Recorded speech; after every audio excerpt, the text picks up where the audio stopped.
Yes, people, welcome back to another video on Never a Foul. The transfers keep on rolling because tonight it's Arsenal and Benjamin Sesko from Slovenia. Boy, it just doesn't stop. It just doesn't stop. And the truth is, we all know Arsenal need a striker. Arsenal must be in the market for a striker. If anything, it should be the first signing they are making. And it looks like now, as reported by Fabrizio Romano earlier, concrete talks have begun with the 21-year-old. And the big thing is, it's going to cost a lot. And two, Benjamin Sesko arrives with pressure. But we're going to talk about it. Make sure you like, make sure you subscribe. As you can see, I'm mixing up with the Milan top on today, but we're not talking about Milan because we're talking about Arsenal Football Club, a team that need to win trophies next season, a team where the manager is now becoming under pressure, a team what has a new sporting director, Imberta from Atletico Madrid, proven across Europe, knows how to attract a good player, and Sesko might be the first one through the door. Now, the first thing I want to talk about with Benjamin Sesko is the price. If you guys don't know about the price, then the money's coming out because Arsenal don't usually typically make signings as big as this in terms of the money. Yes, they've done it with Declan Rice. They've gone out there and shown 2 years ago that they can do that. And we know that. So fair play to Arsenal. He slapped the money down for Declan Rice and he is somewhat repaying that back, however you're missing a trophy. But now, a striker, a number 9 that you've not had since Giroud was there, Aubameyang, and then we're going back to Van Persie's. £92 million is what it's going to cost to get Benjamin Sesko away from RB Leipzig in Germany. And it's simple as that. Leipzig are not going to budge. Leipzig are going to say, if you want to get your striker in, Benjamin Sesko in the summer, then cough up the money. And it looks like Arsenal are going to try and cough up that money. Unless they somehow manage to get that £92 million down to maybe 75 or 80 or something with add-ons. Because at the end of the day, we all know, people, that the striker market is starving. There are limited options out there for teams like Chelsea, who are going to get Liam Delap, Manchester United in for a striker, Juventus are in for a striker, Napoli, might be in for another striker if Osimhen leaves. You got Gyökeres from Sporting Lisbon. You look at it right now, guys. These are the pool of strikers that Arsenal, Man United are all going to have to go for. Dusan Vlahovic. I wouldn't want him at Man United. I don't know if Arsenal fans have said that ship sailed now because they were linked with him a couple years back, but he's not been in form. He's been out of form, and I don't know about him. Gyökeres, 50-plus goals, 2 seasons in a row. But we've seen what's happened when players come from the Dutch league or the Portuguese league. At times, they don't quite bang. It's a risk no matter what, but this is the striker market. It could be a great buy with Gyökeres. You've got Ekitike.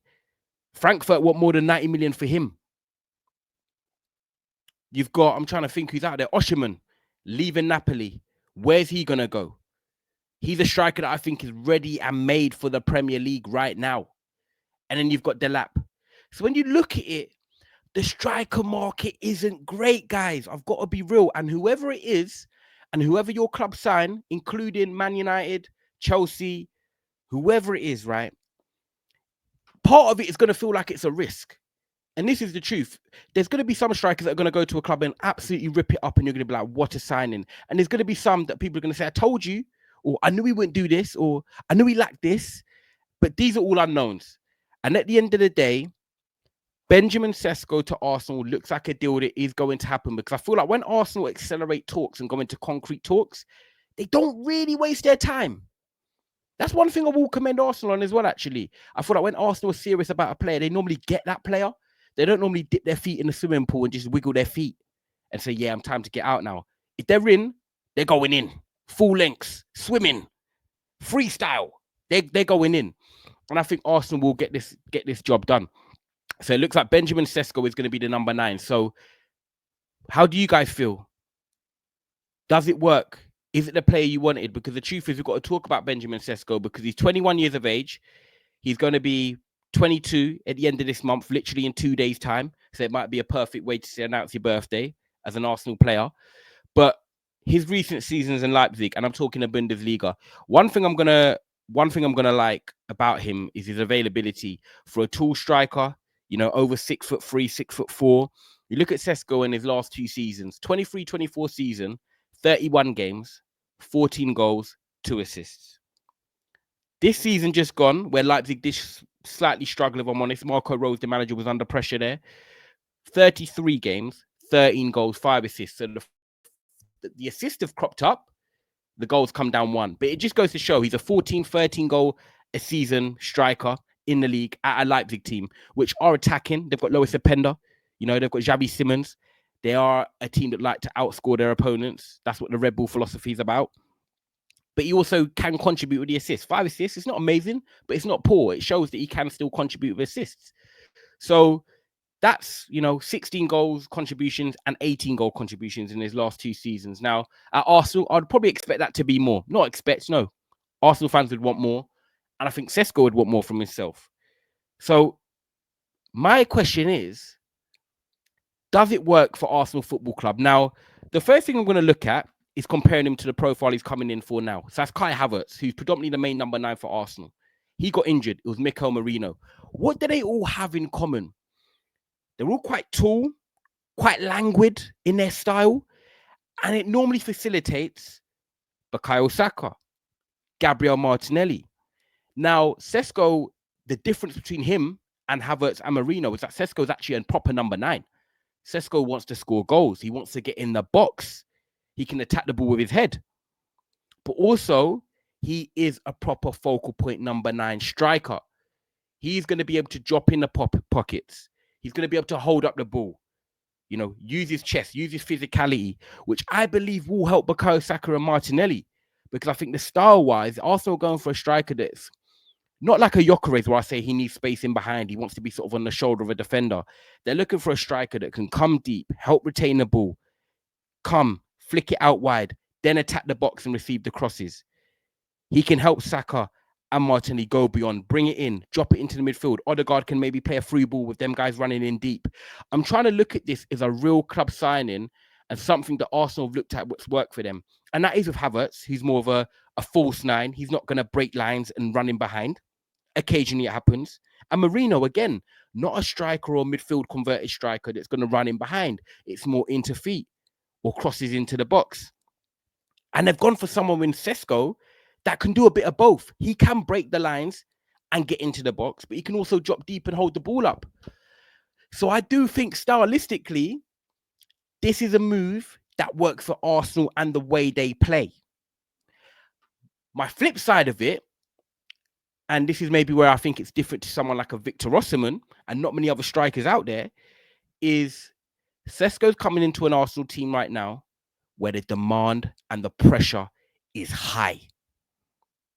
No 2 ways about it. Arsenal must deliver a trophy next season. Tell me I'm lying. Will Sesko be able to deal with the pressure at 22 years of age, having that big boy shirt at Arsenal, leading the line as the starter, coming in for £92 million? The answer is I don't know.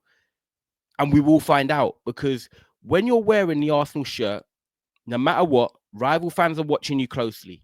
Your own fans who have seen Van Persie, Henry, Bergkamp, Aubameyang when he was doing well, Giroud even. When they're playing well and scoring goals, you will have the backing. You will have the support. But I've also seen the flip side. And if it doesn't go well, just the same as it has for Højlund at Manchester United, the pressure can weigh a lot. We signed Højlund from Atalanta for £72 million. He was poor. It's not worked out. We want him to go. I'm not saying Sesko is going to be the same, by the way, but I'm saying if you come in for £92 million, the pressure's on from day one. Sesko, Benjamin, Big Ben, I'm going to call him like London, Big Ben, you've got to deliver. Because if you start off slowly or you don't convert the chances that you should be converting, because at Arsenal, you're guaranteed chances, people are going to be getting their binoculars out. People are going to be watching you closely. So I feel now, when you go to Arsenal Football Club, it's time to elevate your game, Big Ben. You're going to have to elevate your game. You're going to have to convert chances. You're going to have to get more than 12 to 14 goals in the league in a season. Arsenal will be looking at someone that can get 20 goals. Because if he gets 20 goals and you get the rest chipping in, that's a team that can then challenge for the title. And what are Arsenal's ambitions? Challenging for the title. And I think that's why Arsenal fans are getting quite excited about the prospect of Gyökeres at first, because it's like, well, he's coming off the back of a goal scoring season twice where he's hit 50.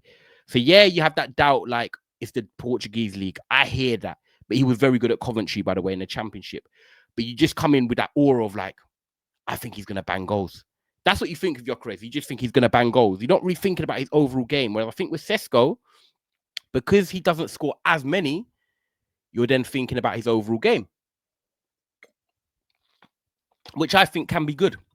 Like I said, dropping into the pockets, linking up with the wingers, retaining the ball, being a physical presence. And I feel like just like Chelsea, Arsenal are the same. They like a physical striker at times. They can do well, especially with the style. And I think like Arsenal, they whip a lot of crosses into the box. No one's really been there at times to be getting on the end of it.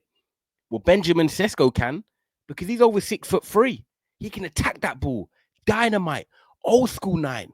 Like the goals we used to see 10, 15, 20 years ago in the Premier League. And I feel like today, defenders are not quite used to that either. A lot of defenders, ball playing centre-backs, very neat, very clean. Don't really want to get their shirt dirty unless you're someone like James Tarkowski, Sven Botman, the old school defenders. They got that kind of feel to that. Benjamin Sesko could ruffle a lot of feathers up in the Premier League because some defenders just don't like the dark arts of the game. But I feel like Sesko can provide that. But one thing I don't want you guys to get away from is that he's coming into a team and it's going to be pressure because the price tag and where Arsenal are as a football club and what they want to be achieving, there's no time for settling in. There's no time for adjusting. If you're coming in as the big hitter over this transfer window, all eyes are on you. All eyes are on you. And I'm looking at Sesko now. And, for Sevilla, let me have a look at his record for Sevilla. In the Euro qualifiers, 5 goals in 9 matches. Not bad, actually. In the German Cup last year, 4 goals in 4 games. Year before that, 2 goals in 2 games. So he can show he scores. He can score. Champions League, 4 goals in 8 games last year. 50% ratio. So he can get goals. There's no doubting that Benjamin Sesko can get goals. But the difference is playing at Leipzig and being the main man alongside Lois Openda up front, the pressure is slightly reduced because Leipzig are not expected to win the Champions League. They're not expected to win the Bundesliga. But you're coming to a team like Arsenal who are now. Semi-finals of the Champions League. Runners-up in the Premier League twice. I believe it is twice or 3 times off the top of my head. This is a statement for Arsenal. And if this is the striker they're going out for, then no matter who it is, the pressure is on. Dusan Vlahovic, Gyökeres, Ekitike, Sesko. The time is now for Arsenal to get the striker in, facilitate around Odegaard, Saka, Martinelli, help Havertz, help Marino, and it gives Arsenal a few more weapons. That's one thing I will give them. We've known, and I will touch on it, that the injury crisis has hurt Arsenal quite a lot last season. They had to make shift. They had to make do. Gabriel Jesus was out. Havertz was out. So the positive for me is that you've got a different profile now. You've got depth. If Jesus comes back fit, Havertz is back, Sesko. There's no way Arsenal can be complaining and go into next season saying we haven't got people that can play up front. We haven't got a number 9. You might have 3 now. 3, all good ages as well. Jesus more mobile and tricky. We saw what he was like 2 years ago when he had that starting run and they went on a games of like 10 games unbeaten. Havertz can do a bit of everything. We all know that he's used to the Premier League now. And then Sesko is the big money buy. If Arsenal go out now and get Sesko and bring in a left winger, Williams, Rafael Leao, Ademola Lookman, just someone I'm trying to say you can play off the left, then they've really got something going into next season. And it will also show the fans the ambition of the club. Berta means business. And Arsenal are ready to challenge for a title. Arsenal are ready to win a trophy. So, yeah, guys, what do you think on this? Benjamin Sesko to Arsenal, 92 million is what Leipzig want. Would you prefer another player? Let me know in the comments. Is Sesko the answer? Do you feel like, yes, he is the guy, I'm going to back him 100%, or do you have reservations? And look, guys, I'm not trying to bash Sesko. All I'm saying is no matter what striker you go for, it's big pressure at Arsenal because they're going to have to spend a lot of money. And we know they need a striker, and we know they're ready to win trophies. They're not a team like Man United rebuilding this and that. They need someone that can come in and hit that ground running. But then, like I said, the depth is key. Jesus, Havertz, and potentially Sesko. Guys, make sure you like this video. Make sure you subscribe. Let us know what you think in the comments as well. See what the developments are over the next 2-3 days. It seems like a lot of clubs are moving quickly in the window. Don't forget the window open from the 1st to the 10th. So we will see deals happening for a lot of the big clubs. But guys, make sure you subscribe, and I'll see you on the next video. Big up.